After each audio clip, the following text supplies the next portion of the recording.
बिस्मिल्लाहिर्रहमानिर्रहीम। बहुत शुक्रिया ख़ातिन व हज़रात। गुज़श्ता नशिस्त में हमने यहाँ पे हर्मेनेटिक्स ऑफ कुरान पे बात की थी। हर्मेनेटिक्स ऑफ कुरान यानी कुरान मजीद को समझने के लिए जो मेथडोलॉजीज़ अपनाई जाती हैं वो क्या हैं और उनकी क्या इम्प्लिकेशंस होती हैं। ये तफसीर के उसूल नहीं होते, यानी उसूल तफसीर एक अलग चीज़ है।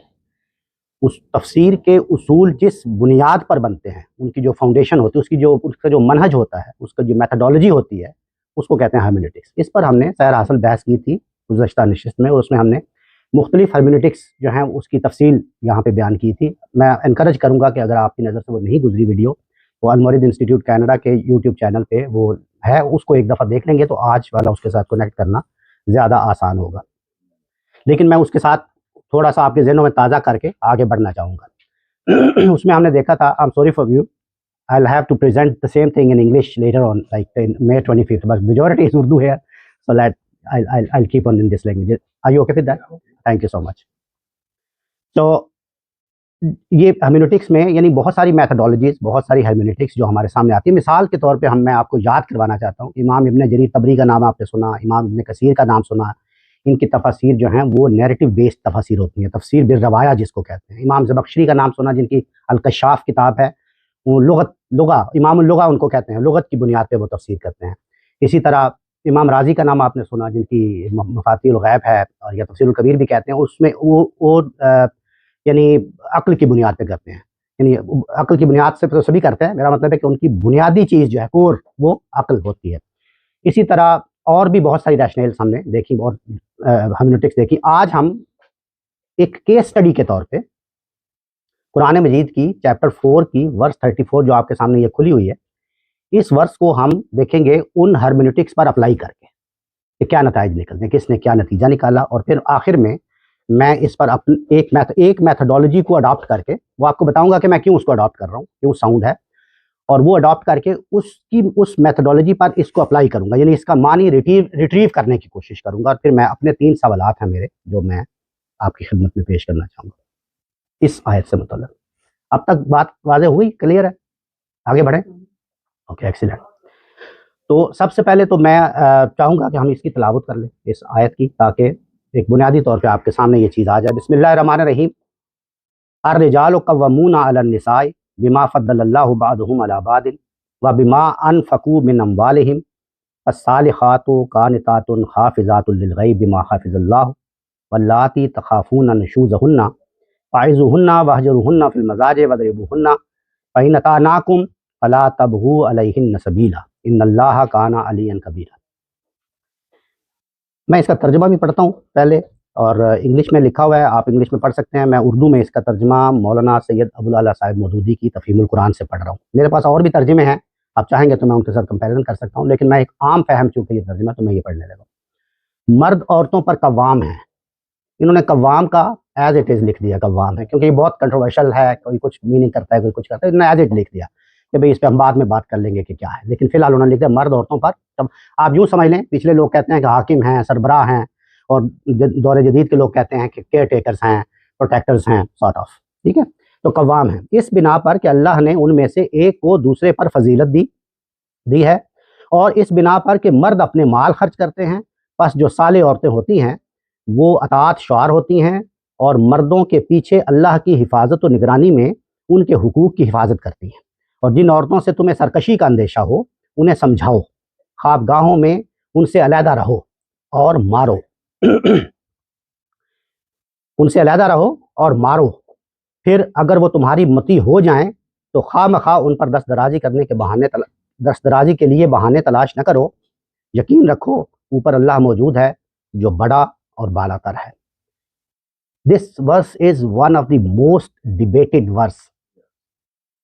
बहुत बहस मुबासा इस पे होता है, और उसकी बुनियादी वजह जो है वो इसका एक लफ्ज़ है, वद्रिबूहुन्ना। ये जो आपको नजर आ रहा है ना, इंग्लिश में इसका देखो, एंड फाइनली स्ट्राइक देम। कुछ कहते हैं बीट देम, कुछ कहते हैं हिट देम, सब एक ही मानो में इस्तेमाल होता है। मौलाना मौदूदी ने इसको लिखा मारो। हमारे पुराने लोग जो हैं वो उसके बारे में लिखते हैं ज़द-ओ-कोब करो, तकलीफ दो, अजियत दो, मारो के अल्फाज बहुत आम हैं वगैरह। तो इस एक लफ्ज़ की वजह से ये मसला है। मैं आज की जो मेरी समझ लें मैथडोलॉजी है आज की इस यहाँ पे बात करने की, वो ये है कि मैं सबसे पहले तो 3 सेगमेंट्स में आपके सामने एक्सप्लेन करूँगा। क्लासिकल हर्मेनेटिक्स जो क्लासिकल जो इंटरप्रेटर्स हैं, जो मुफस्सरीन कराम हैं हमारे, वो इसके बारे में क्या कहते हैं। फिर मैं आपको बताऊँगा मॉडर्न लोग जो हैं, मॉडर्निस्ट्स, उन्होंने इसके बारे में क्या कहा। और फिर फिर तीसरे नंबर पे ये कि फेमिनिस्ट्स जो हैं, उन्होंने इसके बारे में क्या कहा।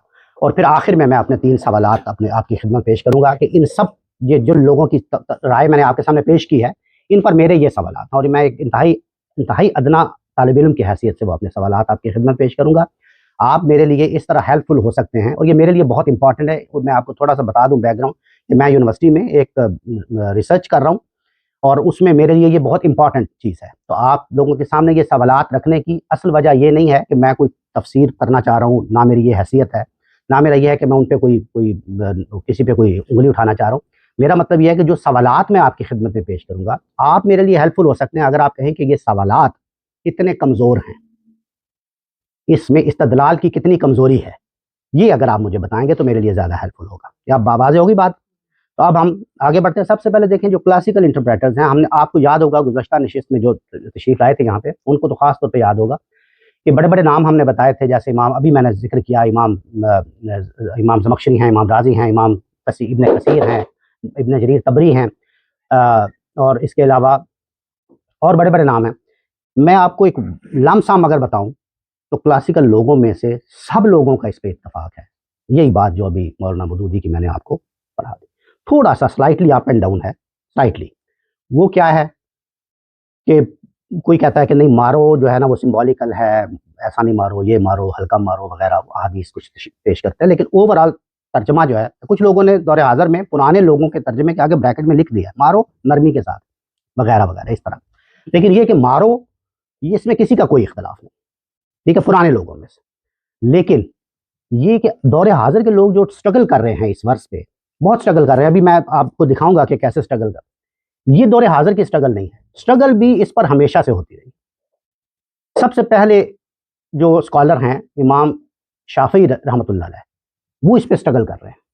यार ये कुछ है, there is something, there is something. वो बड़े आदमी हैं, इमाम शाफ़ी तो आप सब जानते हैं ना, बड़े आदमी। तो वो कहते हैं कि 2-3 बातें करते हैं, मैं क्विकली आपको बताता हूँ। एक तो वो कहते हैं कि ये जो मारो है ना, ये यदि सिंबॉलिकल है, यानी आप ऐसे हाथ से थपकी मार दो या ज़्यादा से ज़्यादा ये जो मिसवाक होती है ना, उसके साथ मार दो, या एक फ्रिंज ऑफ जो कपड़ा होता है उसके साथ आप मार दो, इट्स नॉट मारो। लेकिन दूसरी एक बड़ी इंपॉर्टेंट, ये तो सब कहते हैं, ये बाद में तो सब ने ली ये बात, इमाम शाफी से ये बात सब ने ली और एक हदीस से आती है कि ज़ारबा गैर मुबर्रे, ऐसी मार मारो कि सख्त ना हो, सॉफ्ट हो, या चेहरे पर ना मारो, या ये कि निशान ना पड़े, या ये कि हड्डी ना टूटे, वगैरह वगैरह, इस तरह की बड़ी तफसीलात हैं। लेकिन जो इंपॉर्टेंट बात इमाम शाफी ने की वो ये है कि बावजूद इसके कि ये एक डायरेक्टिव है, divine directive, but this is not the requirement. ये इमाम शाफी का कहना है, this is not the requirement, this is just a suggestion. अगर तुम समझते हो, अगर ऐसी सिचुएशन आ जाती है तो फिर तुम, ये 3 मराहिल हैं, फ़ाइज़ुहुन्ना वहजुरुहुन्ना फिल मज़ाजिज़ वदरिबुहुन्ना, पहले उनको समझाओ, फिर उनको बिस्तरों में अलग कर दो, फिर उनको मारो। ये 3 स्टेजेस हैं। तो अगर ज़रूरत पड़े, तो अगर तुम समझ लो, उसके लिए कंडीशन लगा दी इमाम शाफी ने। वो क्या कंडीशन है? अगर तुम्हें पूरी तरह यकीन हो कि ये 3 मराहिल के बाद से गुजरने के बाद वो फ़ायदा हासिल हो गया है, जो रिकन्सिलिएशन का या मियाँ बीवी के साथ रफ़ाकत का, वो मसला हल हो गया, अगर ये तुम्हें यकीन हो, फिर तुम इसमें कदम रख सकते हो। ये एक बड़ी अहम चीज़ है। यानी इमाम शाफी की तरह ये बात वाज़ेह हुई कि मैं दोहराऊँ। शर्त ये रखी, इधर देखें हुक्म क्या है, फ़ाइज़ु, अगर इधर ये है कि अगर तुम्हें अपनी बीवियों से नुशूज़ का खतरा हो, नुशूज़ का खौफ, नुशूज़ कहते हैं, नुशूज़ भी एक कंट्रोवर्शियल चीज़ है। नुशूज़ के भी 3 माने हैं, मैं अभी क्विकली आपको बता दूं। 3 मानों से मुराद है कि 3 तरह के लोगों ने उसका मीनिंग किया है। एक कहते हैं कि जी इसका मतलब है नाफरमानी। नाफरमानी क्या होती है? बेगम चाय ला के दो, उसने नहीं ला के दी तो नाफरमानी हो गई, सॉर्ट ऑफ हो गई ना, क्योंकि इसकी कोई लिमिटेशन नहीं बताई कि नाफरमानी क्या होता है, कहाँ तक होता नहीं। उसने नाफरमानी कर दिया, आपका फरमान का उसने अमल नहीं किया। दूसरा माना है इसका कि नहीं, इसका मतलब है कोई एक्ट ऑफ ल्यूडनेस, कोई इलिसिट रिलेशनशिप्स, ठीक है। तो ये इसका माना है, यानी ये थोड़ी सी तो उसमें कुछ हो, मारने के काबिल कोई तो बात हो। तीसरे लोग ये कहते हैं कि नहीं, ये असल में ना एक्ट ऑफ ल्यूडनेस है, ना ये महज नाफरमानी है, ये असल में उस पूरी फैमिली स्ट्रक्चर के खिलाफ एक रिबिलियस एटीट्यूड है। आप खड़ी हो गई हैं कि भाई मैं आपको एज अ हस्बैंड नहीं मानती हूँ, और मैं इस खानदान को खानदान के अदारे की हैसियत, समझ गए ना आप। तो ये ग्रेजुअली आप तीनों, मैंने आपको बता दिया, सैकड़ों सालों से लोग इन तीनों के आगे पीछे हैं। तो नुशूज क्या होता है, या ये तीनों चीजें होती हैं या इनमें से कुछ होता है। थोड़ी देर के लिए आप इस पे इत्मीनान कर लें कि या ये तीनों हैं या इन तीनों में से कुछ है। तो अगर नुशूज हो गया है, अगर आपकी वाइफ की तरफ से ये अमल हो गया है, जो भी नुशूज है, तो क्या करें, 3 काम करें, उनको समझाएं, फाइजुहुन्ना वाहजरुहुन्ना फिल मजाजे, बेड्स में उनको अलग कर दें, ठीक है। और नंबर 3, मारे, वदरिबुहुन्ना, स्ट्राइक देम। दौरे हाजिर में कुछ लोगों ने इस मारे को थोड़ा सा सॉफ्ट कर दिया है। एक तो वो किया था ना इमाम शाफी ने, जैसे कि मतलब मिसवाक से मारो, या सिंबॉलिकल है दिस एंड दैट। एक दौरे हाजिर में मिसाल के तौर पे हमारे उस्ताद मोहतरम ने, गांधी साहब ने इसका लफ्ज किया है कि तादीब करो, कि तादीब करो, ठीक है। तो अब अगर मिसाल के तौर पे तादीब कोई कहे कि तादीब का तो मतलब वही है कि मारो, आपने लफ्ज सिर्फ कर दिया, तो वो फिर मिसाल देंगे नहीं, ये मारो का मतलब वो नहीं कि भाई मारो पकड़ के, और इसका मतलब जैसे एक उस्ताद मिसाल के तौर पे अपने शागिर्द को मारता है, या जैसे एक बाप अपने बेटे को मारता है, इस तरह की वो मिसाल देते हैं। तो यानी है मारो ही, कहने का मतलब ये है कि तादीब करो। कुछ को लोग कहते हैं डिसिप्लिन करो, कुछ लोग कहते हैं ये कि मारो, मारना जरूर, यानी काम है कि मारना। तो इमाम शाफी के बारे में मैं आपको बता रहा था कि उन्होंने कंडीशन ये लगाई कि आप ये तीनों स्टेप्स, तीनों स्टेजेस में कदम रखने से पहले आपको ये यकीन हो कि जब ये तीनों मराहिल से मैं गुजर जाऊंगा तो वो जो मतलूबा नताइज है वो मुझे मिल जाएंगे। मतलूबा नताइज क्या है कि वो अतात करनी शुरू कर दे, बीवी जो नशूज कर रही थी वो अतात करनी शुरू कर दे। तो आपको ये यकीन हो कि आप उसको समझाने के बाद, उसको बिस्तरों में अलग करने के बाद और उसको मारने के बाद 100% आपको पता हो कि ये बात फायदा, तो फिर आपको इजाजत है कि आप ये, वरना ये जस्ट एक सजेशन है अल्लाह ताला की तरफ, ये कोई हुक्म नहीं। कौन कह रहे हैं? इमाम शाफी। तो मैं यहाँ पे इस मरहले को मैं रोकना चाहता हूँ। मैं आपको सिर्फ ये बताना चाह रहा था कि क्लासिकल लोगों में से, खा वो इमाम राजी हो, खा वो इमाम जमख्शरी हो, खा वो, एक और चीज बताना चाहता हूँ, इमाम तबरी। इमाम तबरी आप जानते हैं is a joint personality among एक्सेजेटिस।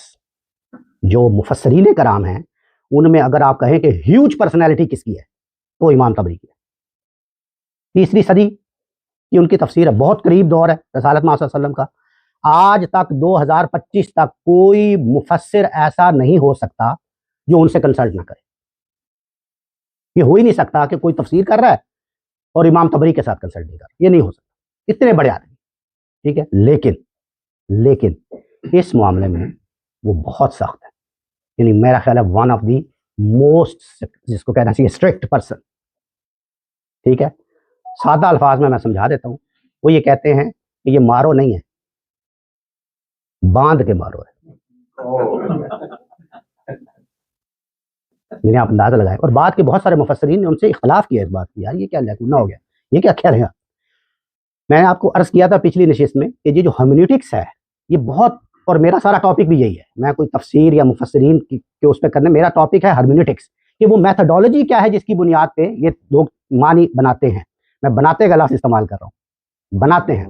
मानी याद रखें कि मानी इन्वेंट नहीं किया जाता, मानी हमेशा रिट्रीव किया जाता है, मानी हमेशा डिराइव किया जाता है, इन्वेंट नहीं किया जाता, रिवाइज नहीं किया जाता। एनी हाउ, तो वो इमाम तबरी जो हैं वो एक हदीस ले आए। वो कहते हैं जी कि सैयदना जुबैर बिन अवाम रजी अल्लाह, बड़े जलील कदर साहबी हैं, ठीक है। उनके बारे में रवायत मिल गई कि उन्होंने अपनी बीवी को मारा, ठीक है। और बल्कि मारा क्या, उनकी 2 बीवियां थी उस वक्त, उन दोनों को मारा, और उन दोनों को क्या मारा, उन दोनों को बांध के मारा। इसमें एक लफ्ज है ना हाजरा, ये जो आप पढ़ रहे हैं वाहजरुहुन्ना फिल मज़ाजिक, तो हाजरा का one of the meanings is rope. तो अगर रोप के साथ पहले उनको अच्छी तरह बांध लो फिर मारो। तो इन 2 बीवियों के रवायत में आता है कि इन्होंने बाल भी बांध दिए आपस में और फिर मारा, और जिस चीज से मारा वो चीज भी टूट गई, वगैरह वगैरह। ये एक मामूली वाकया नहीं था, क्योंकि इन 2 बीवियों में से एक बीवी कोई मामूली खातून नहीं थी, सैयदना अबू बकर की बेटी थी, आयशा सिद्दीका रजी अल्लाह अन्हा की बड़ी बहन थी। ये एक बड़ा वाकया है, इसको मैं यही रोक रहा हूँ क्योंकि हम will get back to it, ठीक है। अभी मैं कोई हदीस की सेहत, इसकी अदम सेहत की, हदीस क्या है, रवायत क्या है, मैं इस पर कोई गुफ्तगू ना, मैं ये कह रहा हूँ कि क्लासिकल लोगों में से कौन सही कह रहा है कौन गलत कह रहा है, ये मेरा काम नहीं। मैं सिर्फ आपके खिदमत में उसको पेश कर रहा हूँ कि ये क्या कह रहे हैं, ठीक है। दूसरा जो मरहला है, यानी दूसरा जो सेगमेंट है मेरी गुफ्तगू का, वो है मॉडर्निस्ट। मॉडर्निस्ट में बड़े बड़े नाम जो हैं, बड़े बड़े नाम, उनमें से एक है अबू हामिद अबू सुलेमान। सऊदी स्कॉलर हैं, वेस्टर्न यूनिवर्सिटीज़ में बड़े लेवल पे वो प्रोफेसर रहे हैं, बहुत बहुत बड़ा काम, काफ़ी काम किया। He is well known, very well known, ठीक है, अबू हामिद अबू सुलेमान। दूसरा नाम है doctor professor Fazlur Rahman, Chicago university के प्रोफेसर हैं, रहे हैं। और तीसरा बड़ा नाम है डॉक्टर खालिद अबुल फजल, अभी भी यूनिवर्सिटी ऑफ कैलिफोर्निया के लॉ के प्रोफेसर हैं। तो ये बड़े नाम हैं, और भी हैं, लेकिन इन्होंने इस पे बात की है, मैं इनका हवाला दूंगा। मॉडर्निस्ट में जो डॉक्टर अबू हामिद अबू सुलेमान हैं, वो ये कहते हैं कि ये जो वदरिबू हुन्ना है ना, इसका जो मादा है ज़ाराबा, सुलासी मुजर्रद, दारा ज़ाद रे रा और बा, ज़ाराबा के तो और बहुत सारे मतलब हैं, और ख़ुद कुरान मजीद ने बहुत सारे मीनिंग्स यूज़ किए हैं। मिसाल के तौर पे सूरह यासीन का तो आप सबको पता होगा, दाराबा मसलन व नसीह खल्क़ क़ाल मन युह्यिल इज़ाम वग़ैरह भी, कि इसको कहते हैं कि द कॉइन सिमिलिट्यूड, मिसाल देना, मिसाल देना। तो हम why don't we take this meaning, why you taking meaning के मारो, और भी तो मीनिंग है, कोई और मीनिंग क्यों नहीं ले लेते। तो वो ये कहते हैं कि ये नहीं, एक दूसरा और भी मीनिंग है। मिसाल के तौर पे दाराबा फिल अर्थ, कि ज़मीन में ट्रैवल करो, ठीक है, आखिरूना वदरिबूना फिल अर्थ, है ना कुरान में। तो वो यहाँ से लेते हैं कि इसमें ट्रैवल, तो वो कहते हैं कि इसमें असल में जो तीन स्टेज है ना, फाइजू हुन्ना, इनको समझाओ, वाहजरू हुन्ना फिल मजाजे, बेड्स में इनको अलग कर दो, फिर वदरिबू हुन्ना का मतलब है गो फर्दर अवे, और गैप दे दो। इस नुक्ता नज़र को एक ब्रॉडली एक्सेप्ट किया गया। यार ये तो बड़ी बात कर दी इन्होंने। ये अबू हामिद अबू सुलेमान का एक रिसाला था, जिसका कैथी बुल्लॉक ने इस पे वो लिखा था, क्या कहते हैं, इस पे कमेंट लिखा था अपना बाहर। इसको बहुत एक्सेप्ट किया गया। इसी चीज़ को फिर बाद में एक बड़ी स्कॉलर है लैला बख्तियार, उनकी ट्रांसलेशन है कुरान मजीद की, सब लाइन कुरान, उसमें उन्होंने इसको ट्रांसलेशन में शामिल कर दिया, और फिर इस ट्रांसलेशन को एक तरह से यूँ कहने के बड़े पैमाने पे पब्लिश किया गया, और फिर इसको एक्सेप्टेंस मिली। क्या मीनिंग है इसका, समझाओ, पैड्स में अलग कर दो, और फिर फर्दर डिस्टेंस हो जाओ, और मजीद उसको गैप दे दो, ताकि फिर वो आहिस्ता आहिस्ता ठीक हो जाएगा। साथ साथ ही मैं ये भी क्विकली बताता जाऊं कि ये जो मैथडोलॉजीज हैं, इनमें क्या है चीज़ जिसकी क्योंकि एंड पे मुझे बताने का शायद टाइम ना मिले, मैं साथ साथ ही बताता हूँ कि मैं क्यों नहीं इसको एक्सेप्ट करना, मेरे लिए क्यों ये इत्मीनान बख्श नहीं है। इसलिए कि अगर मिसाल के तौर पर आप कहते हैं ना ज़ाराबा मसलन, अरबी के उस्ताद मेरे बैठे हुए, ये बता सकते हैं, ज़ाराबा मसलन, तो लाजमन है कि ज़ाराबा के साथ मसलन आए, खाली ज़ाराबा का मतलब तो मिसाल देना हो ही नहीं सकता। ये बात समझ आई आपको, यानी ज़ाराबा आप यूं कह लें कि मिसाल पेश करना, तो पेश करना के मानों में ज़राबा है, खाली ज़राबा कहेंगे तो वो मिसाल नहीं बनती। समझ आ गई बात की। इसी तरह जो ज़राबा फिल अर्द है, उसके लिए लाजिम है कि सिला आए, सिला कहते हैं प्रीपोजिशन को, फी, तो यहां पे तो प्रोनाउन है, वदरिबू हुन्ना, हुन्ना क्या है, प्रोनाउन है, इट्स नॉट प्रीपोजिशन। तो लिहाजा ये मैं इसलिए क्विकली आपको बता दिया, बाद में बजाय इसके मैं वापस जाऊं आपको बताने के लिए कि क्यों एक्सेप्ट नहीं कर रहा मैं, सॉरी एक्सेप्ट का लफ्ज़ मेरे लिए ज़रा सख्त है, मतलब क्यों मेरे लिए इत्मीनान बख्श नहीं है इनके मीनिंग्स। तो ये हो गया, लेकिन इसको बड़ा वाइडली स्प्रेड मिला, मेरा कहने का मतलब ये। उसके बाद लैला बख्तियार का मैंने जिक्र किया, लैला बख्तियार ने एक दो और बड़ी अच्छी मिसालें दी, बड़े अच्छे उन्होंने दलाइल दिए। वो कहती हैं कि भाई मेरी तहकीक, उनकी तहकीक के मुताबिक इसके 26 मीनिंग्स हैं, दाराबा के 26। Why do we take the meaning जो किसी दूसरे को हर्ट कर रहा है, यानी कोई और ले लो जो हर्ट तो ना करे, नंबर 1। नंबर 2 वो कहती हैं कि भाई सारी जिंदगी रसूलुल्लाह ने तो ये काम नहीं किया, हिट करने वाला, this is a big example, तो आप उनसे सुन्नत क्यों नहीं ले रहे, तो नहीं मारो। नंबर 3 वो कहती हैं कि कुरान मजीद ने मिसाल के तौर पे तलाक की सूरत में ये कहा है कि भाई अच्छे तरीके से मामला करो, तो वो कहती है कि तलाक देनी है तो अच्छे तरीके से मामला अल्लाह कह रहा है, और अगर घर में रखना है तो कह रहा है कि मारो। तो ये बात इस तरह उन्होंने बड़े अच्छे दलाइल दिए, लेकिन बहरहाल इन सब में भी वो सुकून मौजूद है जो हम आगे जाके डिस्कस करेंगे। एक या दो नाम और मैं बताना चाहता हूँ। अभी मैंने डॉक्टर फजलुर रहमान का जिक्र किया, कमोबेश यही नुक्ता नज़र है, वो कहते हैं जस्ट सोसाइटी होनी चाहिए और उसमें ये चीज़ें बैठती नहीं वगैरह। इसी तरह मैंने डॉक्टर खालिद अबुल फजल का जिक्र किया, ये नाम आपने जहन में रखना है, I will get back to it. जब मैं अपना सवाल उठाऊंगा तो मैं इनका बताऊंगा कि मैंने कैसे इनसे ये बात ड्राइव की है या ड्रॉ अपॉन की है, और फिर मैंने वो सवाल उठाया। असल वो इनकी यानी बात है, मेरी नहीं, ठीक है, वो मैं अपने सवाल की तरफ आऊँगा। तो लेकिन मैंने आपको बता दिया कि मॉडर्निस्ट क्या कह रहे हैं। नाउ स्विचिंग टू फेमिनिस्ट, ठीक है। तो फेमिनिस्ट मिसाल के तौर पे ये एक अहमद अली हैं, ट्रांसलेटर है इंग्लिश के, उन्होंने भी यही नुक्ता नज़र लेके आगे फेमिनिस्ट में उन्होंने काफ़ी वाइड स्प्रेड किया। इसी तरह एक सफ़ी कस्तस हैं, उन्होंने यही अबू हामिद अबू सुलेमान का तर्जमा अपने कुरान मजीद में लिखा, उसी तरह जिस तरह लैला बख्तियार का मैंने हवाला दिया। उसके अलावा फेमिनिस्ट की एक बड़ी बड़ी तादाद है, आमना वदूद हैं, आयशा बरलास, असमा बरलास हैं, आयशा चौधरी हैं, आयशा हिदायतुल्लाह हैं, ठीक है, और बहुत सारे नाम हैं। इसमें मैं एक या दो नाम आपके खिदमत, आयशा चौधरी का नाम आपने सुना होगा, ये यूनिवर्सिटी ऑफ ब्रिटिश कोलंबिया में गालिबन प्रोफेसर हैं, एंड उन्होंने अपना PhD इसी टॉपिक पे किया है। उन्होंने फिर बाद में एक किताब छापी डोमेस्टिक वायलेंस के नाम से, वो अवेलेबल है किताब, इट्स वेरी गुड। उसमें उन्होंने ज़ुबैर बिन अवाम की जो मैंने हदीस अभी अर्ज़ की उसकी बड़ी तफसील के साथ उन्होंने उस पर बात की है। लेकिन हैविंग सेड दैट, मैं of course she is a feminist, ठीक है। तो वो ये आगे मैं एक और नाम लेना चाहता हूँ, इंपॉर्टेंट नाम है, वो है अहमद अली का नाम, अहमद अली। वो ये कहते हैं, आप जरा देखते जाइएगा, मैं किसी को सही गलत नहीं कह रहा हूँ, लेकिन सिर्फ तवज्जो कीजिएगा कि वो क्या कह रहे हैं। वो कहते हैं कि वो जो 26 मीनिंग है, फॉर एग्जांपल दारा बाकी, उनमें से एक मीनिंग है टू हैविंग सेक्स। वो मिसाल भी देते हैं, दाराबाद जामा लो नाकतुन, कि ऊँट ने ऊँटनी के साथ ये रिलेशनशिप कायम किया, ठीक है। तो वो ये कहते हैं, अहमद अली की बात कर रहा हूँ, वो ये कहते हैं कि असल में तो बात ये है, अगर नशूज हो गया है, अब नशूज की तो समझ आ गई ना, नशूज हो गया है, फायजू उन्ना, उनको एडवाइस करो, वाजरू हुन्ना फिल मजाजे, उनको सेपरेट दम इन द बेड्स, वादरिबू हुन्ना, have intimacy, come back with A bouquet. और फिर ये तो जो विमेन साइकोलॉजी के लिहाज से इसको भी बड़ी पजीराई मिली, और ये कि यार असल बात तो ये थी, ठीक है। फिर एक और नाम है रिफत हसन का, शी इज अ स्कॉलर, उनकी किताब है feminism and world religions, I think, ठीक है। अब देखिए वो क्या कहती है, इसमें एक लफ्ज़ आपने देख रहे हैं यहाँ पे, फसालिहातु, है ना, फसालिहातु कानितातुन हाफिजातुन लिल गैब, बिल्कुल सेंटर में आप देखें, सेकंड लाइन शुरू हो रही है जहाँ से। फसालिहातु, सालिहात का मतलब होता है नेक औरतें, ठीक है, ये जमा है सालिहा की, मुज़क्कर इसका होता है सालिह, हम कहते हैं नेक मर्द। तो वो कहती हैं, कौन कहती हैं, Riffat Hassan, she is saying why don't we read असालिहातु एज सलाहियात, why don't we read like this. सलाहियात मीन्स कैपेबिलिटीज, और विमेन की कैपेबिलिटी क्या होती है, चाइल्ड बीयरिंग, और चाइल्ड बीयरिंग से अगर वो इनकार कर दें बहसीयत मजमूई तो हो गया, नशूज हो गया, और अगर इनकार कर दिया है तो फिर तो मुस्लिम उम्मा की पॉपुलेशन कम हो जाएगी। औरतों ने अगर बहसीयत मजमूई बच्चे पैदा करने से इनकार कर दिया है तो मुसलमानों की तो उम्मत की वो पॉपुलेशन नीचे चली जाएगी, और ये तो बड़ा काम खराब हो जाएगा। तो इस सूरत में कहा गया है कि उनको फिर आप क्या करें, पहले समझाएं, शायद मान जाएं, अगर नहीं मानती तो फिर उनको थोड़ी सी सजा के तौर पर बैठे, और फिर आखिर में वदरिबू हुन्ना का मतलब है इम्प्रिजनमेंट, उनको फिर जेल आप कर सकते हैं। कौन कह रहा है, रिफत हसन, समझ आ गई बात की। तो मेरा कहने का मतलब यह है कि इस मसले की संगीनी को समझें। मैं ये नहीं कह रहा हूं कि कुछ तर्जमा कौन का क्या कर रहा है, क्या सही कर रहा है, गलत, इसकी संगीनी को समझें कि how people are struggling, right. तो इसमें जो सबसे बुनियादी चीज जिसकी तरफ मैं चाहता हूं कि हम गौर फिक्र का दरीचा खोलें, वो ये है कि what are the hermeneutics they are using.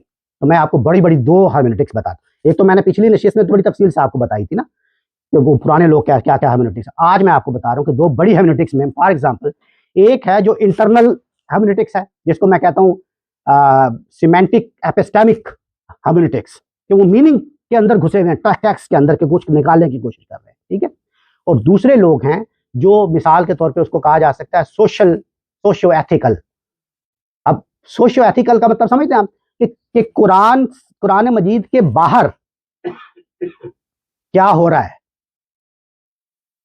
Human rights, women rights, feminism, this that बाहर हो रहा है, और वो मुझे इंपैक्ट कर रहा है, मेरे ऊपर इन्फ्लुएंस कर रहा है, और वो इन्फ्लुएंस और वो इंपैक्ट लेके मैं कुरान मजीद में दाखिल हो रहा हूं, और अब मैं कुरान मजीद का तर्जुमा रिवाइज करने की कोशिश कर रहा हूं। ये वाज़ेह हुई बात कि कैसे ये हर्मेनेटिक्स कैसे चेंज हो रही है, कि खारिज से मुझे एक चीज ने इन्फ्लुएंस किया और फिर मैं आगे जाके कोशिश कर स्ट्रगल कर रहा हूं।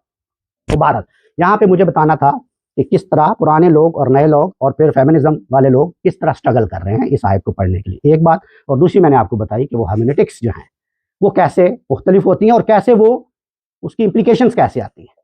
ठीक है, यहाँ पे रुक के मैं आपको उस्ताद ग्रामी की हेर्मेनेटिक्स बताना चाहता हूँ, गांधी साहब की, कि वो कुरान मजीद को कैसे समझते हैं, उनकी क्या हेर्मेनेटिक्स है। मैं क्विकली आपको बताता हूँ, बिल्कुल सादा सी है। वो ये कहते हैं कि 3 मराहिल हैं।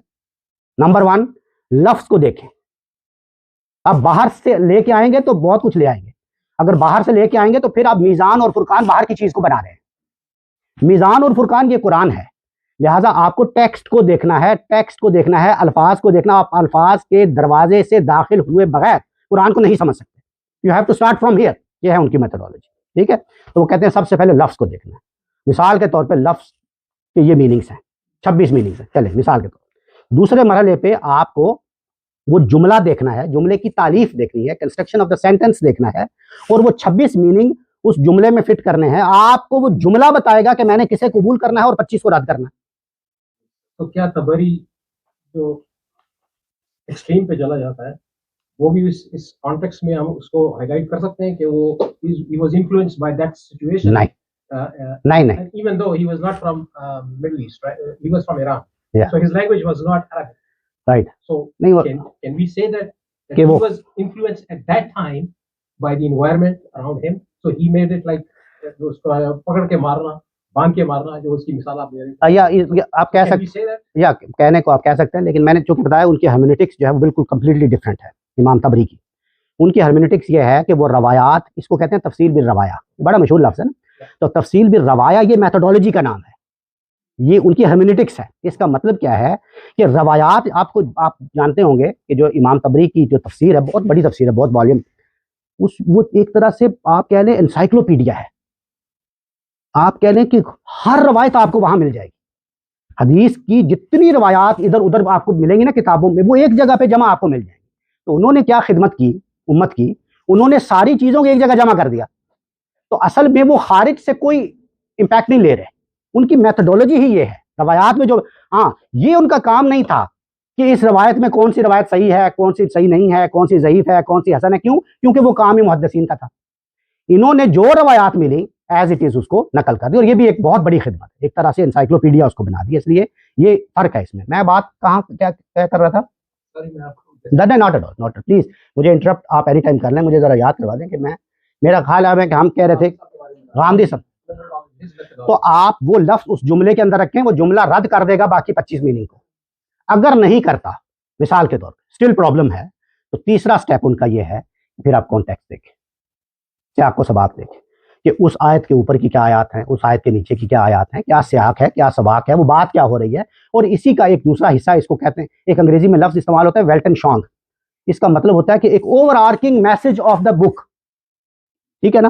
तो ये मैथोडोलॉजी, मैं इसको रिपीट कर रहा हूँ। लफ्ज देखें, जुमले की तारीफ देखें, और फिर सियाक को सबाक देखें, और सियाक को सबाक में उस पूरी किताब का एक ओवर आर्किंग मैसेज देखें। तो ये आपको खोल के वहां ले जाएगा कि क्या करना है। राइट? मैं इस हेर्मेनेटिक्स को अपने सलाहियत और अपने इल्म की हैसियत से मैं हद तक मैं समझता हूँ कि ये one of the most sound hermeneutics है। बल्कि मैं तो कहता हूँ कि कुरान मजीद क्या, दुनिया का कोई कलाम आपने पढ़ना हो तो ये है वो चीज़ कि आप बजाय बाहर से कोई चीज़ ले, खारिज से, आप उसका टेक्स्ट देखें, उसके अल्फाज देखें, उसके जुमले देखें, उसका सियाको सबाक देखें, वो ऑथर कहना क्या चाह रहा है। बात औक़ात हमें उस ऑथर का भी देखना पड़ता है कि उसके कुछ अल्फाज, उसको कहते हैं मुतकल्लिम का उर्फ, तो खुद अल्लाह ताला ने वो अल्फाज किन माने में इस्तेमाल करते हैं। उसकी सबसे बड़ी मिसाल आपको अल्लामा इकबाल से मिलती है। खुदी का मतलब आप डिक्शनरी में देखेंगे आपको मिल जाएगा कुछ ना कुछ, ईगो या समथिंग, लेकिन अल्लामा इकबाल ने खुदी का एक नया मीनिंग बना दिया, और अब हमें पता है कि वो इसको किस मीनिंग में इस्तेमाल करते हैं। तो फर्क है ना, इसको कहते हैं मुतकल्लिम का उर्फ।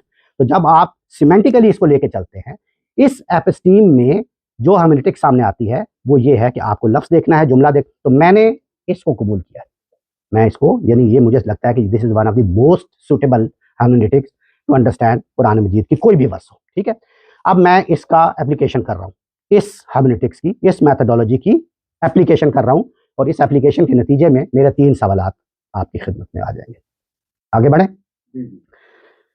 सबसे पहले हमें लफ्ज देखना है और फिर जुमले की तारीफ देखनी है। तो लेट्स जंप, पहले 2 स्टेप्स मैं आपको एक ही जुमले में बता दूं कि मैं 100% क्लासिकल लोगों से इत्तेफाक करता हूं, गांधी साहब से भी, क्लासिकल लोगों से भी, मौलाना मौदूदी से भी, सब लोगों से मेरा इत्तेफाक है, मेरा इत्मीनान है इस पे। क्या कि उन्होंने जो लफ्ज का माना किया है वो बिल्कुल सही किया। वही है कि अगर नशूज़ हो गया, और नशूज़ वो तीन में से कोई एक हो या तीनों हो, हम मेरे तीसरे सवाल में मैं बिल्कुल बेज़ब्त आपको बताऊंगा कि वो नशूज़ क्या है, और वो मैं अपने उसमें दलाइल दूंगा, और मैं ये भी बताऊंगा कि ये फजल क्या है, और मैं ये भी बताऊंगा कि ये वाजर हुन्ना क्या है, और ये सारी चीज़ें मैं तीसरे सवाल में इंशाल्लाह डिस्कस करूंगा। लेकिन फिलहाल एज इट इज़ उसको ले लें, और मैं कहता हूँ कि वही मीनिंग्स हैं जो उन्होंने सब लिखे। तो लिहाजा पहले दो मराहल तो तय हो गए, मेरा कोई इख्तलाफ नहीं है, मेरा कोई सवाल नहीं है। इनफैक्ट मैं ज़रा इख्तलाफ कहता हूँ तो मुझे लगता है कि मैं ज़रा बड़ा बोल रहा हूँ। कोई इख्तलाफ का मतलब यह है कि मेरा इत्मीनान है इसमें। जी सर। तो आपका कहने का मतलब ये है कि आपके जो ऑथर हैं, जो पीएचडी का आपने नाम लिया, अब उनके व्यू पे सोच कर रहे हैं, और जो क्लासिकल स्कॉलर जितने हैं, मुफती साहब या कामली साहब या उनके व्यूज को आप या जो मैंने सवालात हैं ना मेरे, वो तो ऑनेस्टली स्पीकिंग कि मैंने फेमिनिस्ट और मेथड अपने जो मॉडर्निस्ट और क्लासिकल सब से मैंने इस्तेफादा किया। लेकिन यस, आप सही कह रहे हैं कि जो फेमिनिस्ट हैं या मॉडर्निस्ट हैं, उनके जो मीनिंग्स हैं उन पे मेरा इत्मीनान नहीं है, और मैंने उसकी कुछ रीजंस भी आपकी खिदमत में पेश कर दी। कुछ कर दी हैं, कुछ नहीं की हैं, बस ओवरऑल आपको एक जैसे देना था मुझे कि उसमें कोई ना कोई खराबियां हैं। वो क्यों, उसकी दो रीजंस मैंने आपके बताया। नंबर वन कि वो ह्यूमैनिटिक्स ले रहे हैं, खारिज से अंदर आ रहे हैं, socio ethical, which is not my methodology. पहला मसला ये है। और दूसरा कि लुगत जो है, कुरान मजीद की ज़बान, उसका सही इल्म जो है, वो मैं ये नहीं कह रहा हूँ कि बस सही इल्म नहीं है, वो भी बड़े लोग हैं, बड़े इल्म वाले हैं, लेकिन मेरा कहने का मतलब यह है कि कहीं ना कहीं सुए तदब्बुर या किल्लत इल्म वो आड़े आ जाता है, और कहीं ना कहीं गलती जो लगती है तो इन दो वजूहात की बुनियाद पर लगती है। इसलिए मैं उनके साथ नहीं जा रहा हूँ। अलबत्ता मैं इस क्लासिकल जो इंटरप्रिटेशन है, क्लासिकल जो सिमेंटिक एपिस्टीम है, उसके साथ हूँ मैं। तो ये दो चीज़ें होंगी सर। की तमाम गुफ्तगू में अभी तक मैंने ज़माने का कोई जिक्र नहीं, क्योंकि ज़माना वो कोई और था, ये ज़माना कोई और है। ठीक है, पुराने जो मुहद्दिसीन हैं उन्होंने जो बात कही है, और फिर आज के जो भी आप मॉडर्निस्ट हैं, तो ठीक है, लेकिन ज़माने के हिसाब से आई वुड अप्रिशिएट आपका एक्सीलेंट क्वेश्चन है, one of the amazing questions. और मैं ये बताऊं कि मैंने अभी तक अपनी तो कोई बात की ही नहीं, लेकिन ये मेरे क्वेश्चन नंबर 2 में आएगी बात। जो मेरे 3 क्वेश्चंस हैं, ये बात ही इसी पर इशारा, मेरा इन्हिसार ही इसी बात पे है। I discuss it that. मुझे तरतीब से लेट्स गो, मैं क्वेश्चन नंबर 1 पहले आपकी खिदमत में पेश करता हूँ, ठीक है जी? और कोई है आप तक की कोई बात का? तो अभी तक मैंने अपनी कोई बात नहीं की, मैं बता रहा हूँ कि ये लोग क्या कहते हैं, नंबर 1, क्यों कहते हैं, यानी किस बुनियाद पे कहते हैं, नंबर 2, ये मैंने अभी तक अर्ज किया। अब मैं आपको बताता हूँ मेरा सवाल नंबर 1, तो सॉरी, सवाल नंबर 1 में मैंने 2 चीज़ें तो ऑलरेडी डिस्कस कर दी कि उनमें मीनिंग्स में मेरा कोई इख्तलाफ नहीं है। अगली चीज़ है कॉन्टेक्स्ट। तो यहीं पे सारी बात शुरू होती है मेरी, ठीक है? कॉन्टेक्स्ट दो तरह का होता है, एक टेक्सचुअल कॉन्टेक्स्ट कि कलाम में क्या चीज़ ऊपर है, क्या चीज़ आ गया, और एक हिस्टोरिकल कॉन्टेक्स्ट जिसका भाई आपने जिक्र किया। तो आई कम बैक टू दैट। पहले हम टेक्सचुअल कॉन्टेक्स्ट पे बात करते हैं। तो पहला सवाल ये है कि हु इज द एड्रेसी, ये मेरा सवाल है।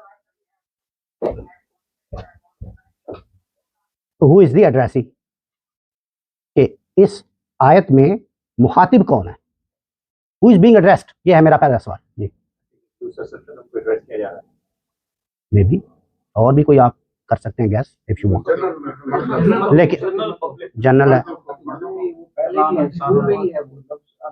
अर्रिजाल का लफ्ज़ है, वही है, शादीशुदा मर्द, तुम्हारा नहीं।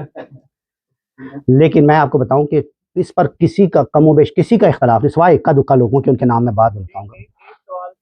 जी जी अच्छा फैसल, ये बताएं कि आपने गांधी साहब को कैटेगराइज किया है, तो उनको आपने क्लासिकल कहा है, वो मॉडर्निस्ट में आते हैं कि क्लासिकल में आते नहीं, मैंने उनको कुछ भी नहीं कहा। हैं? आपने कहा, मैं उनके पॉइंट ऑफ व्यू से जो उन्होंने बताया जो आपने मैथमेटिक्स के ऊपर, मैंने ये कहा है कि गांधी साहब ने क्लासिकल के जो मीनिंग्स हैं उसी को अडॉप्ट किया है, और मैं भी उसी को कर रहा हूँ। ठीक ठीक ठीक, यानी उन्होंने भी वही लिया है और मैं भी उन्हीं को कर रहा ठीक ठीक, थैंक यू। हूँ। वेलकम।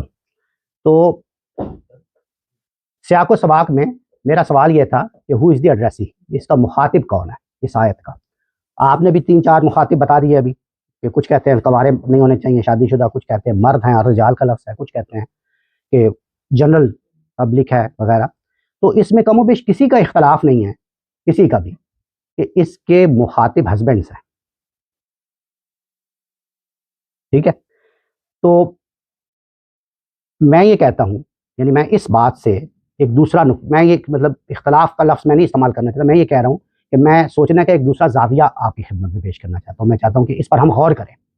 वो क्या है कि इसमें हस्बैंड्स मुखातिब नहीं है, ठीक है, और कौन मुखातिब है फिर? इसमें सोसाइटी मुखातिब है, ये है चीज़। और सोसाइटी से क्या मुराद होती है? सरबराह रियासत हो सकता है, काजी हो सकता है, अथॉरिटी हो सकती है, मतलब सोसाइटी से मुराद ये होती है। तो अब इसके क्या दलाइल हैं, इस पे हम बात करेंगे इस सवाल के लिए। पहली बात यह है, आए इसकी आयत को पढ़ते हैं, इस सवाल का जवाब लेने के लिए आयत को दोबारा पढ़ते हैं। बिस्मिल्लाहिर्रहमानिर्रहीम। अर्रिजालु कव्वामूना अलन निसाए, मर्द औरतों के कव्वाम हैं, मर्द औरतों के हाकिम हैं, सरबराह हैं, केयर टेकर हैं, प्रोटेक्टर जो भी हैं, लेकिन मर्द हैं, तो कोई मुखातिब नहीं है इसमें, मुखातिब कोई नहीं, एक जनरल स्टेटमेंट, एक खबर है, ठीक है, जनरल स्टेटमेंट। बिमा फद्दलल्लाहु बादहुम अला बाद, इसलिए कि एक को दूसरे पर अल्लाह ने फजीलत दी है, कोई मुखातिब नहीं, एक स्टेटमेंट है, एक खबर है, कोई मुखातिब नहीं। वबिमा अनफकू मिन अम्वालिहिम, और इसलिए कि वो अपना माल खर्च करते हैं, यानी मर्द माल खर्च, हिम जो है ना, हिम ये मर्दों के लिए प्रोनाउन है, ज़मीरे मुत्तसिल, तो वो खर्च करते हैं, तो लिहाजा कोई मुखातिब नहीं है, किसी को मुखातिब करके कुछ नहीं कहा जा रहा है, एक जनरल बात बताई जा रही है, खबर दी जा रही है मर्दों के बारे में। अब औरतों के बारे में आगे आगे, सालिहातु कानितातुन हाफिजातुन लिल गैब बिमा हाफिज़ल्लाहु, नेक औरतें जो होती हैं वो अल्लाह की हिफाजत में कानितात भी होती हैं और हाफिजात भी होती हैं प्राइवेटली, कोई मुखातिब नहीं, एक जनरल बात कही जा रही है, नेक औरतें ऐसी होती। वल्लाती तखाफूना, if you fear, if you fear, मुखातिब आ गया, मुखातिब आ गया यहाँ, इफ यू फियर, तखाफूना, इफ यू फियर, क्या चीज फियर करो? नशूजा होना, सॉरी अजान हो जाए, नशूजा होना, इफ यू फियर देयर नशूज, तो क्या करो? फायजू होना, वाजरू होना, फिल मजाजे वजरिबू होना, 3 डायरेक्टिव्स आ गए, do this do this do this, लेकिन who will do this? You, तो यू मुखातिब है, तो मेरा क्वेश्चन चेंज हो गया, मैंने अभी कहा था who is the addressee, now my question is who is you, let's find out who is you.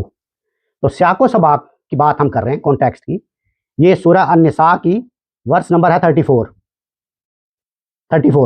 Let's go to 35।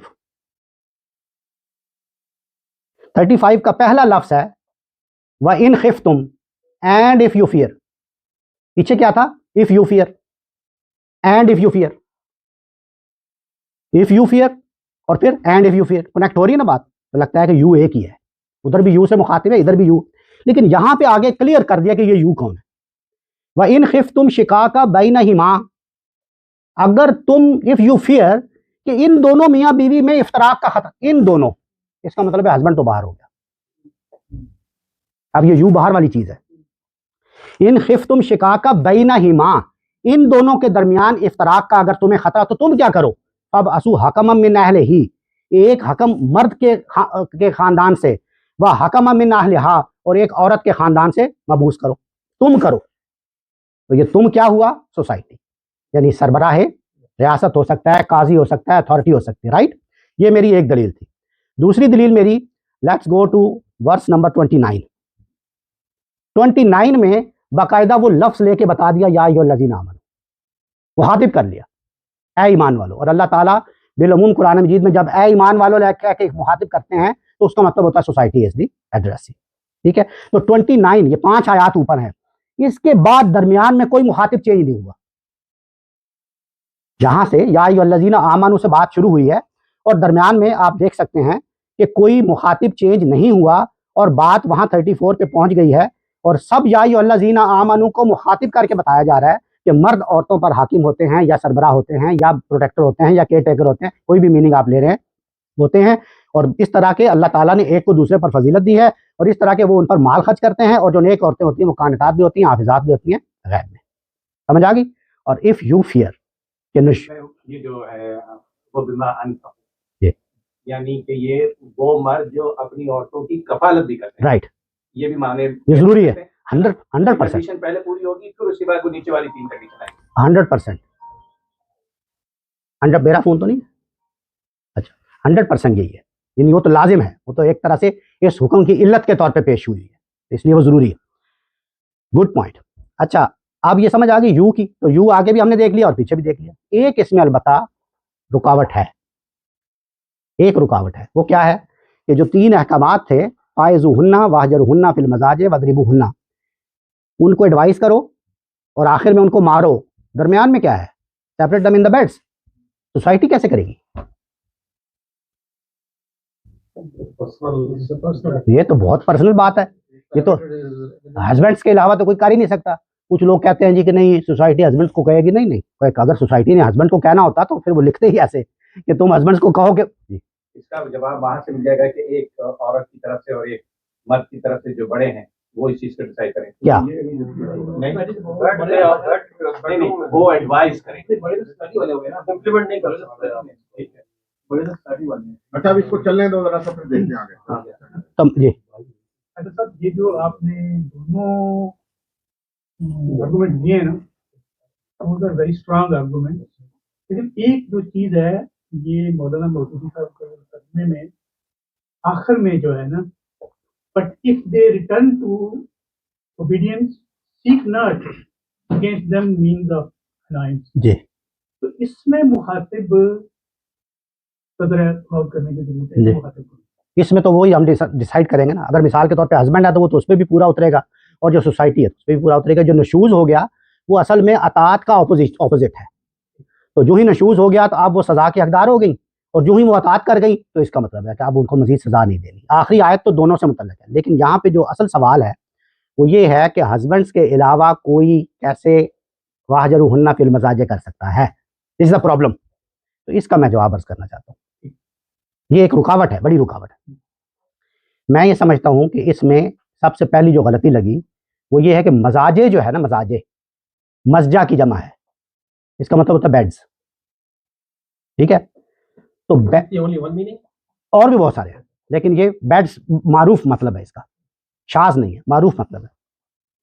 लेकिन ये अरबी में 2 मानों में मारूफ है, 2 मानों में मारूफ है।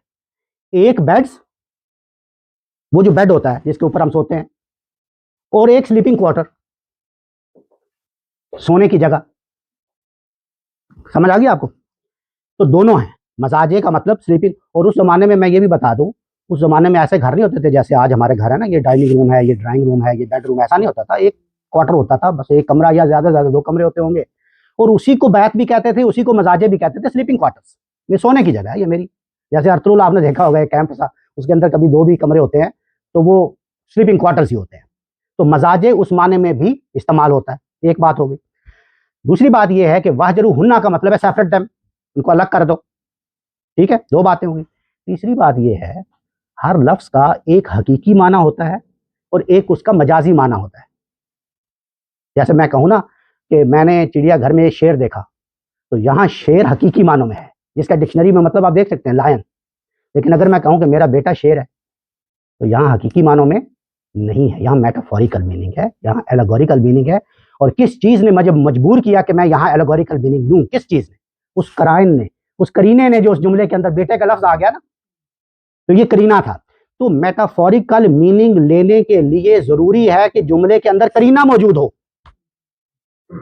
यहां पे जब आप कहते हैं कि स्टॉप योर सेक्सुअल रिलेशंस, इस आयत में सेक्स का कोई लफ्ज नहीं है। इट मींस कि आप मेटाफोरिकल मीनिंग ले रहे हैं। हकीकी माना क्या है? Separate them in the beds.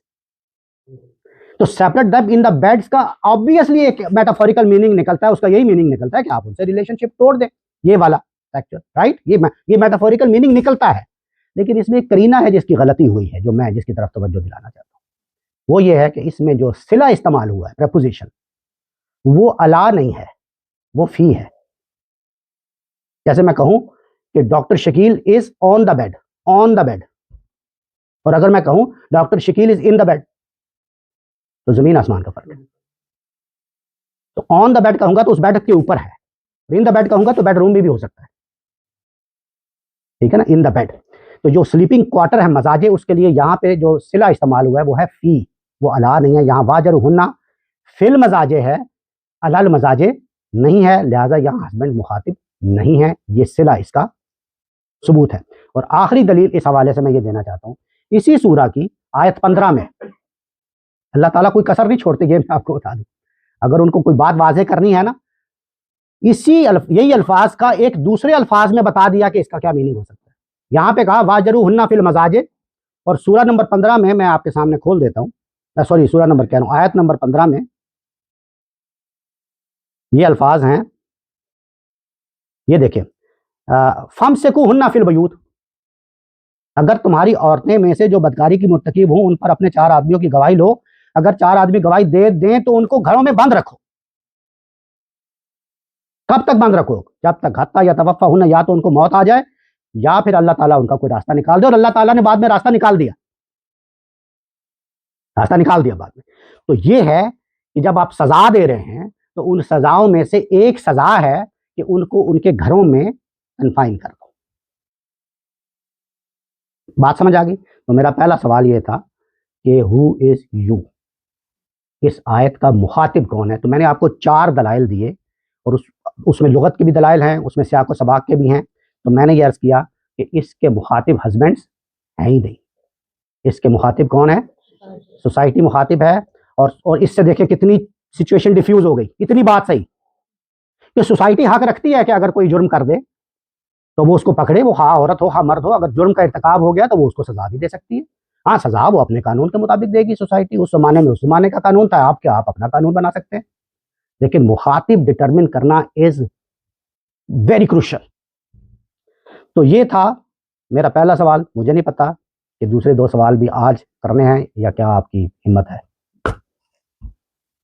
कर ले यार। जल्दी कर नहीं, जल्दी नहीं मैंने करना, यही तो इसलिए तो मैं जल्दी नहीं मैं करना, इसलिए इसको मैं हम पोस्टपोन कर सकते हैं। कर ले इत्मीनान से। जल्दी वाला हुआ तो मसला फिर मैं हाँ या अगर आप चाहें तो मैं एक सवाल कर सकता हूँ और फिर तीसरे के लिए हम एक अलग नशिस्त कर सकते हैं। ओके जी, वास्सलाम जी, सवाल मैं कर सकता हूँ यहाँ पर? हुक्म करें जी। जी, मेरा असल में इसमें एक सवाल था कि इस आयत को जो आपने डिस्कशन की है, जिसके अंदर इस पूरी आयत में जाहिर है हर आयत किसी प्रिंसिपल पे बेस करती है। तो जो प्रिंसिपल मुझे लगता है इस आयत में बयान हुआ है वो वही प्रिंसिपल है जो कि सोसाइटी के लिए भी है, और वही प्रिंसिपल इस आयत में भी है। तो क्या वजह है कि वो इसमें मुफस्सिरीन है वो उस असूल को भूल जाते हैं जब वो इस आयत का मतलब निकालते हैं? बड़ा सख्त सवाल है लेकिन ये देखें, ये हमें ये नहीं कहने की ज़रूरत, यानी कहने की हैसियत नहीं है हमारी कि हम कहें कि वो क्यों भूल जाते हैं या करते हैं।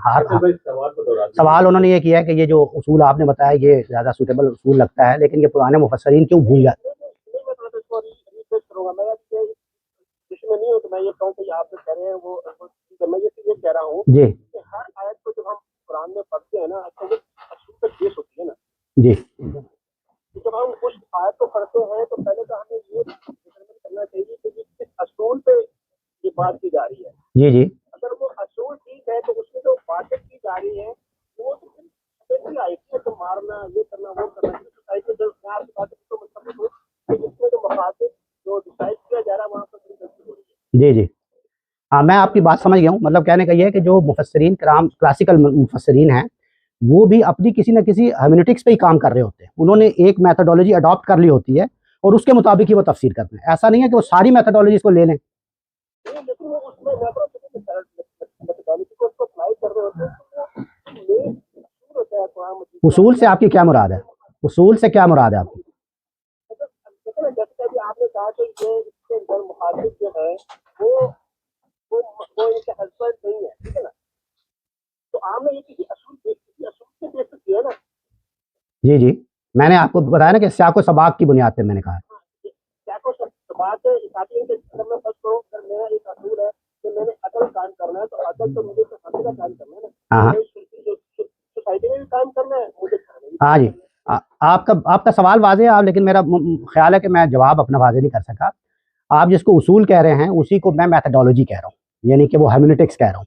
तो जब मैंने मिसाल के तौर पे कहा कि ये मैथडोलॉजी है मेरी मैंने ये अडॉप्ट की है कि मैं पहले उसका लफ्ज़ का मतलब देखूंगा, फिर जुमले की तारीफ देखूंगा, फिर सियाको सबाक देखूंगा। तो ये हर्मेनेटिक्स या ये मैथडोलॉजी मैंने अडॉप्ट कर ली। इसके पैरेलल मिसाल के तौर पे एक और स्कॉलर हैं, वो ये कहते हैं कि ये मेरी ये मैथडोलॉजी नहीं है। मेरी मैथडोलॉजी ये है कि अगर मुझे कोई रवायत मिल जाएगी, कोई हदीस मिल जाएगी या कोई सहाबा का आसार भी मिल जाएगा, तो मेरी मैथडोलॉजी ये है कि मैं उसको प्रायोरिटी दूंगा। और मैं ये भी नहीं देखूंगा कि वो सही हदीस है या ज़ईफ है या उसकी क्या सेहत है या आदम सेहत है, नहीं देखूंगा। मेरी मैथडोलॉजी ये है कि मैं उसकी बुनियाद पर अपना फैसला दे दूंगा। तो अब उसकी मैथडोलॉजी मुख्तलिफ हो गई। लेकिन उसमें होता क्या है, मेरे ख्याल से मैं नोट किया बहस में असूल की चलाएगा बहुत ज्यादा। उसूल क्या हो जाते हैं? जो मेथडोलॉजी होती है असूल, जी जी, मैथडोलॉजी, जी मेथडोलॉजी या मैं कह रहा हूँ, जी जी। अगर उसके ऊपर अगर फलसफे बात एक अदल के बेस पर की इमारत खड़ी की है, जैसे आप कह रहे हैं ना अदल के बेस पे, ये भी एक स्कॉलर की ये भी मैथडोलॉजी है।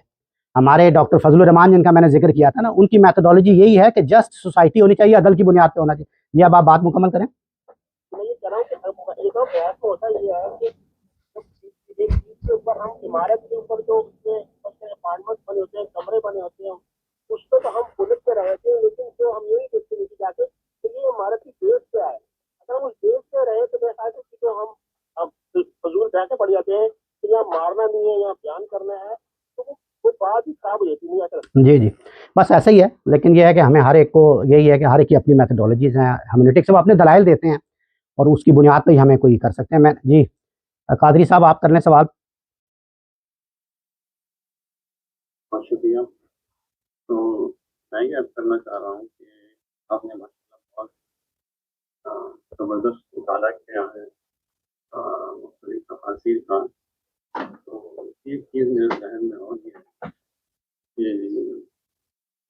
ये अच्छा होगा अगर औरात और बारे में कोई आया तो उन पर भी गौर किया जाए। सही उससे शायद कुछ मज़ीद समझने में मदद मिले। सही है, ये बड़ी अच्छी आपने तवज्जो दिलाई। शफी कादरी साहब कह रहे हैं कि जैसे हमने पुरानी तफासीर का अहाता किया, हमें तौरात और इंजील की तरफ भी तवज्जो करनी चाहिए कि वहाँ पे अगर हो सकता है कोई इसमें इसका। जी जी जी जो सुना है जी तौरात और इंजील में तो ख़वातीन की मिसाल जी सख्त है। जी हाँ, ऐसा ही है। तो हमारे यहाँ असल में मसला ये होता है ना कि में जो लोग हैं जी वो हमारे कुरान को बयान करके एक एक चीज़ लेके आते सही है। हैं। इस तरह से मैं कुछ ना लेकिन हमारा मुताला उस तरफ नहीं था। जी उतना नहीं होता, ये बात सही है। आपने बड़ी अच्छी तवज्जो दिलाई कि उस तरफ भी हमें गौर करना चाहिए और उससे भी इस्तिफादा करना चाहिए। जी अहमद भाई। थोड़ा सा इंग्लिश में रिपीट करते हैं कि आज हमने किया क्या है कि मेरे साथ जो बच्चा है स्कूल के और कुछ नौजवान नए आए हैं जो लेट आए हैं तो उनको भी थोड़ा सा सारा उन लैक्चर अंग्रेजी दिया मैं फिर तो कहना पंजाबी च भी दो। इंग्लिश थोड़ा उसको आपने बताया था। ओके ओके, मैंने उनसे मादत की थी पहले, but I'm sorry for that. I already apologize for that. Actually, we are having another conference on May 25th, as I mentioned, and I will highly recommend if you can come there. And yeah, definitely, we are actually giving this presentation in English there, inshallah. But until now, what I have said is actually this is chapter 4, verse 34, and we are from the Quran, and we are discussing different methodologies how to interpret. What are the epistemic, semantic methodologies to understand Quran, to understand the meaning and to retrieve the meaning, and what is the difference between retrieving and inventing meanings just through applying different hermeneutics. So this was the thing. And my so far question is that who is the addressee? This is a big question which was not broadly addressed. Who is the addressee? Who is being addressed in this verse? So normally the addressee has been considered as husbands. So when you say husbands, thank you for reminding me. I have to tell something about Dr. Khalid Abul Fadl. I mentioned that I will mention about him. He is the one who actually gave me some hints to raise up this question as well, because he is the one. Dr. Abul Fadl, Khalid Abul Fadl is a professor in the University of Los Angeles. He raised the points. He said that how Word of God can give license to husbands for this. How? This is not possible. Why? Because this means that Allah Almighty is making husbands judge, jury, and executor. Husband is the one who has to decide that nushuz has happened. He is the one who has to decide. Husband is the one who has to decide that now this is my turn to take action, to start beating, to start hitting, to start striking. And he is the one who has to decide that until when I have to beat. There's no limit. So Dr. Khalid Abul Fadl says this is not possible. Allah cannot give this license. Allah cannot give this ultimate freedom to husbands, because husbands are of variety in the world. They are not similar. There are like educated husbands, there are jahil husbands, uneducated. They are like intoxicated husbands, nashai log. Sorry? Gusse wale. They have different emotions, different attitudes. How can you give like definitive license to them to beat, to decide that nushuz has happened, number one, and then to decide that I have to beat them, and then you have to decide that until when I have to beat them. You can kill them. You cannot. So this verse is definitely, this verse does not say ghayra mubarrih, daraba ghayra mubarrih. This verse does not say. It came from outside. So this was something Khalid Abul Fadl actually hinted that this cannot happen. But what I am going to do is how scholars are struggling, how they are having, how they are trying to resolve this issue. You getting my point? You have any questions so far? Okay. So this is the thing. In fact, तो problem ये है कि वो हर minute, मेरा ख्याल है कि हमें शायद एक ही सवाल पे इक्तफा करना पड़ेगा. I think so. मेरे दो और सवाल हैं, और लेकिन मैं ये आपको बता दूं कि ये बहुत इंपॉर्टेंट सवाल है. जितना ये इंपॉर्टेंट था वो दूसरे दो भी, दे आर एक्सट्रीमली इंपॉर्टेंट. जी सॉरी, अगर आपके पास 2 मिनट आखिर में बच जाए तो वो जो इमाम तबरी वाली जो रिवायत है जो हजरत जुबैर के ऊपर है, बांध के मारवा, उसको भी थोड़ा सा कंप्लीट करने की कोशिश कीजिएगा प्लीज. देखें, कंप्लीट तो कर दी मैंने. आपने कहा था इसको यहाँ रोकते हैं, बाकी नहीं. रोकते से मेरी मुराद ये थी कि वो जो सेगमेंट था क्लासिकल इंटरप्रेटर्स का, यानी मुफस्सरीन कराम का, जिन्होंने इन रवायात की बुनियाद, अभी तो मैंने एक और रवायत आपको नहीं बताई, चलो बता देता हूँ, आपने याद करा दी. सैयदना उमर रजी अल्लाह ताला अन्हु ने अपनी बीवी को मारा. ठीक है. ये इमाम कुर्तबी ने इस वाक़े को अपनी तफसीर में बयान किया, तफसीर कुर्तबी में. ठीक है.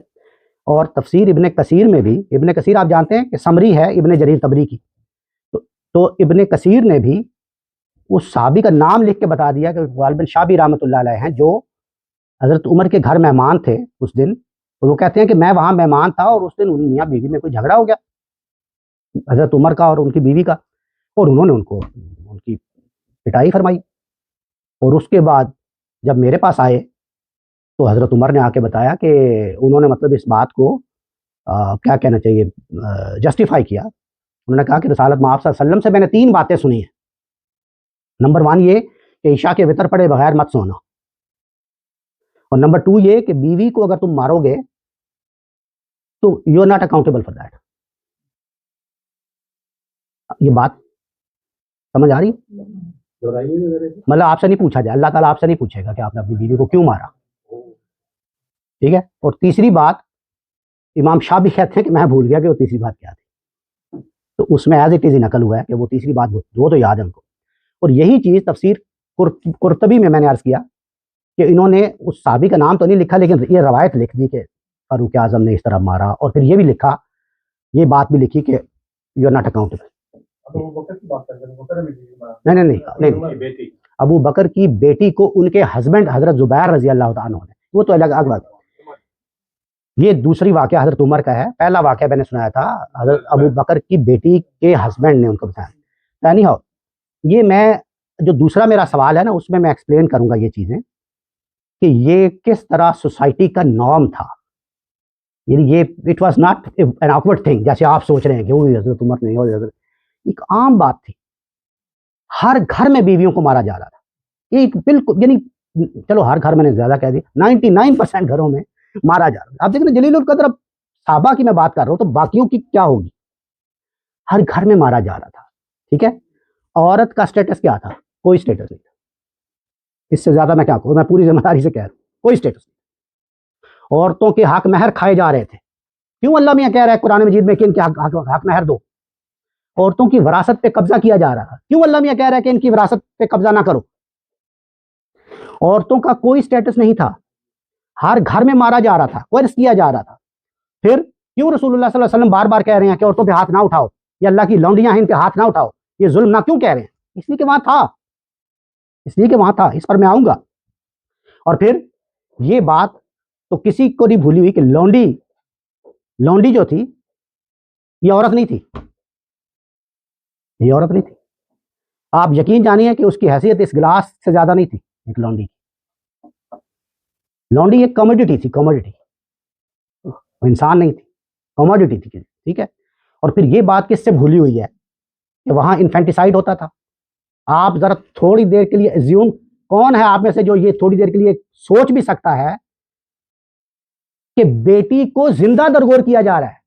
ओ भाई, मैं कहता हूं कत्ल कर दो, कत्ल करके दफना दो। कत्ल करना भी जुल्म है, लेकिन कत्ल कर दो।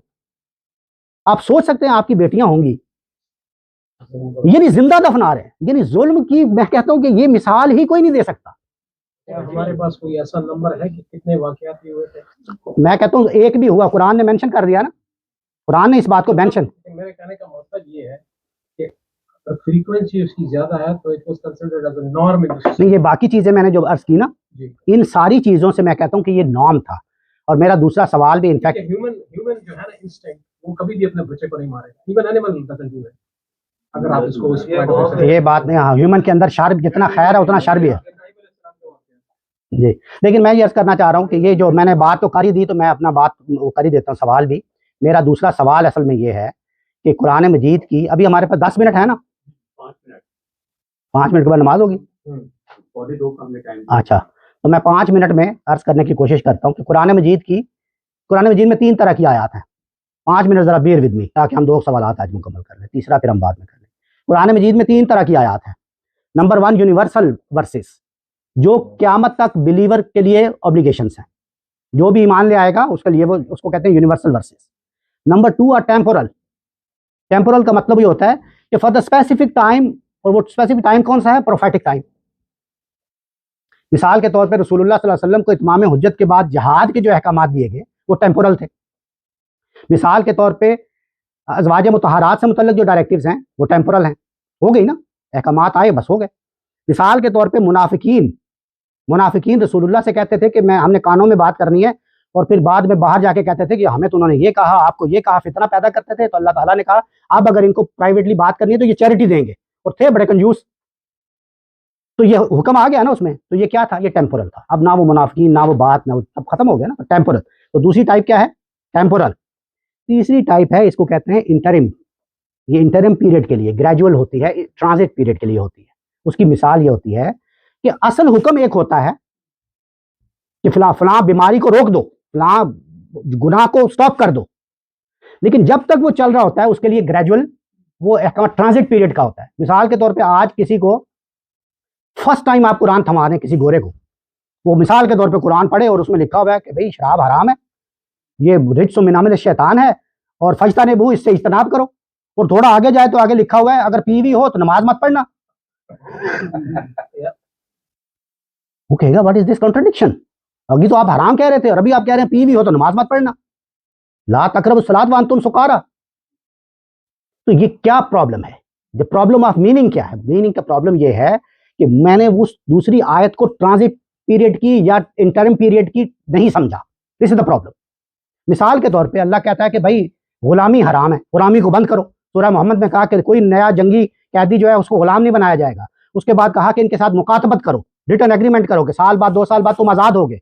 उसके बाद कहा कि इनके साथ अच्छा सलूक करो, इनको वही खिलाओ पिलाओ जो खुद खाते पिलाते हो। उसके बाद कहा कि तुम इनको, अब देखें जरा अंदाजा करें अल्लाह तक, यहां तक कहा कि इनको लौंडी और गुलाम मत कहो।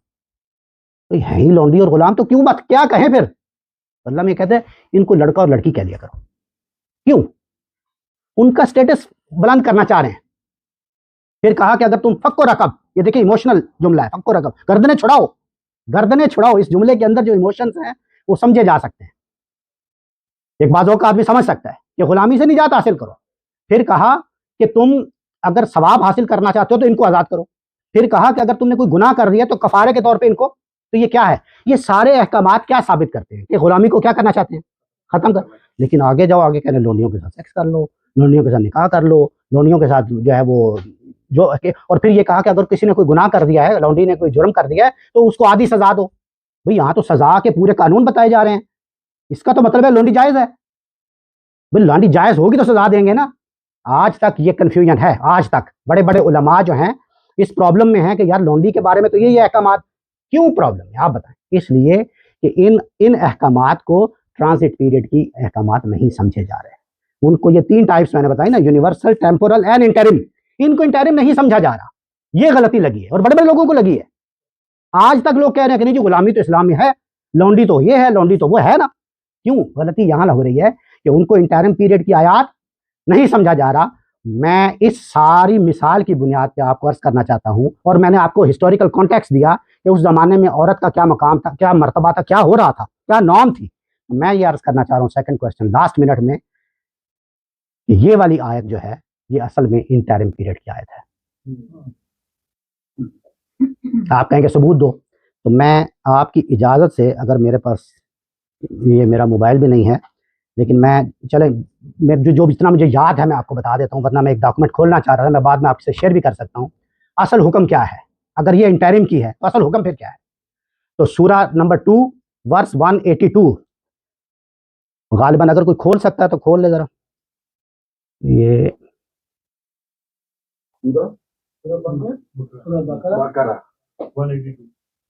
अच्छा नहीं छोड़ दे, मिल गया। ये देखिए मेहनत कराइए। अच्छा ये देखें, मुझे नहीं पता ये जूम पे जो लोग हैं उनको ये डॉक्यूमेंट नया वाला नजर आ रहा है। जूम वालों से पूछ रहा हूँ, लेकिन वो खाम ये नहीं, तो कोई बात नहीं, नहीं नजर आ रहा तो बस आप मुझे देखें। मैं आपको ये 9 पॉइंट्स मैंने निकाले हैं कुरान मजीद में से, और 9 इसलिए हैं कि उधर गुलामी के लिए भी 9 पॉइंट्स थे जो हमारे उस्ताद मोहतरम ने अपनी किताब में बिल्कुल 9 पॉइंट्स की सूरत में लिख दिए हैं। मैं उसके पैरेलल ये रख के इंशाल्लाह तो ये बताऊंगा कि कैसे असल में ये डोमेस्टिक वायलेंस और इन चीज़ों को अल्लाह ताला ने ख़त्म करना चाहे, बजाय इसके कि उसको प्रमोट करना चाहे। ऐसा नहीं। तो ये देखिए, सबसे पहले ये 2 गलत मैंने आयत नंबर बताया था, 231 है। इसमें यह कहा कि वला तुमसिकू हुन्ना दिरारन लितातदू, इनको मत रोक के रखो बीवियों को सिर्फ इसलिए कि इनके साथ इनको जरर पहुंचाओ और इनके साथ ताद्दी करो, मार कुटाई करो, मत करो ऐसे। ये वो असल हुक्म है जो बताया जाए। और आगे पता क्या लिखा है, वमन यफल ज़ालिका फ़क़द ज़लमा नफ्सहू, जिसने ये हरकत की उसने अपने नफ्स पे जुल्म किया। और इससे आगे वाला हिस्सा जो आयत का अगर किसी ने खोली हुई है तो वो बता सकता है इससे आगे कि अल्लाह की आयत का मजाक ना बनाओ। वला तत्तखिज़ू, मेरा ख्याल वला तत्तखिज़ू बिआयातिल्लाहि हुज़वन, राइट, या मजाक ना बनाओ अल्लाह की आयत। तुमने मजाक बनाया हुआ कि उठ के तुम थप्पड़ लगा देते हो, डोंट डू दैट। फिर आगे ये कहा वला तादुलहुन्ना लितज़हबू बिबादिन मा, जो कुछ तुमने इनको दिया है वो क्वर्स करने के लिए वापस मत लो। फिर वही स्टेटस वाली बात मैंने अभी कही ना, गुलाम मत कहो, लौंडी मत कहो, लड़का लड़की को। अब औरतों का स्टेटस बुलंद किया जा रहा है उस सोसाइटी में, और क्या कहा, या अय्युहन्नासु इत्तक़ू रब्बकुमुल्लज़ी ख़लक़ा मिन नफ्सिन वाहिदा, एक ही नफ्स से पैदा किया, तुम औरत हो या मर्द हो, जेंडर के लिहाज से तुम इक्वल हो, रिश्तों के लिहाज से ऊपर नीचे है। वो रिश्तों के लिहाज से एक अलग बात है, तो जेंडर के लिहाज से एक ही नफ्स से तुम्हें पैदा है, एक ही। और डरो अल्लाह से। बात शुरू कहां से की है, या अय्युहन्नासु इत्तक़ू रब्बकुमुल्लज़ी, डरो अल्लाह से। ये क्या तवज्जो दिलाई जा रही है। फिर फरमाया कि इनके साथ एहसान के तरीके, अगर रखना है तो फिर भी एहसान के तरीके से, छोड़ना फिर भी ऐसा अच्छे तरीके से छोड़ो। फिर आगे कहा कि इन पर तुम्हें एक दूसरे से मोहब्बत और रहमत के लिए पैदा किया गया। फिर कहा कि तुम इनके लिबास हो, वो तुम्हारे लिबास हैं। फिर कहा कि हाँ, ये देखो कितनी अच्छी बात है,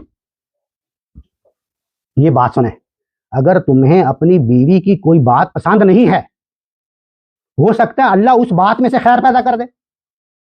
देखिए जरा, यानी अल्लाह क्या कह रहे हैं और आप कह रहे हैं कि नहीं, अल्लाह कह रहे हैं मारो पकड़। तो ये बिल्कुल उसको आउट ऑफ द कॉन्टेक्स्ट लिया जा रहा है। और फिर रसालत में सल्लल्लाहु अलैहि वसल्लम ने, ये देखिए नीचे मैंने हवाला दे दिया, मुस्नद अहमद की हदीस 18495 एंड मुस्नद एंड सुनन अल-तिरमिज़ी की हदीस 1162, और भी इसके हवाले हैं, जैसे ये 1977 सुनन इब्न माजा में वाज़े अल्फाज में कह दिया, वाज़े अल्फाज, डोंट बीट देम। ये मैं कहता हूँ कि एक तरह से मोहर तस्दीक सब्त कर दी। तो असल हुक्म क्या है, डोंट बीट देम। और पीछे उधर क्या है, वो इंटरिम पीरियड की आयत है। ये कुरान की आयत है, डोंट बीट। नहीं, ये रसालत में सल्लल्लाहु अलैहि वसल्लम के मैंने हवाले दिए ना हदीसों के, हाँ, सबसे पहले में ये है कि दिरारन लतातदू, ये कुरान मजीद के अल्फाज हैं कि उनको ताद्दी ना करो, उनको ज़रर मत पहुंचाओ। ठीक है, तो मेरा कहने का मतलब ये है कि ये सारे वो पॉइंट्स हैं जिनकी बुनियाद पे मैं कह रहा हूँ कि असल हुक्म ये है, और वो ट्रांजिट पीरियड का टाइम का हुक्म है जिसमें ये कहा गया है कि सोसाइटी मुखातिब है, अगर नुशूज़ हो गया है, अगर गुनाह कोई जुर्म हो गया है, तो फिर आप इन 3 स्टेजेस में उनको पनिश करें। ये मेरे 2 सवालात हो गए, एक आखिरी सवाल है, इंशाल्लाह मेरा ख्याल अगली नशिस्त में हम इंशाल्लाह करेंगे। आखिर दावाना अल्हम्दुलिल्लाह रब्बिल आलमीन।